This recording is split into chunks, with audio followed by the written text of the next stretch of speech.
In this video, I'm gonna be showing you the exact way to generate a QR code for Facebook page. All you have to need, go to your Facebook and then go to the page. From the page, tap on this three dot, tap on this page link. So all you have to need, just copy the Facebook profile page or group link first of all. Once you successfully copied, go to your browser. In browser, you have to search for QR code generator. As a search results, you will find lots of websites where you can easily generate a QR code for your Facebook page. Just go ahead and open any of the website.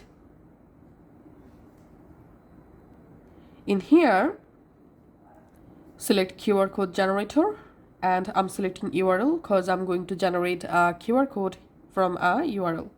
So pasting my Facebook page link here and tapping on generate QR code, and we can see the QR code successfully generated. And you can change your QR code style from here.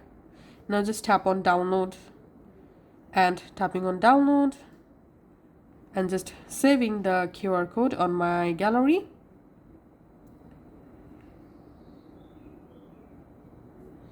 Going to my gallery, and here is the QR code. Now you can easily share this QR code and anyone will be able to easily access your Facebook page by scanning this QR code. Thanks for watching.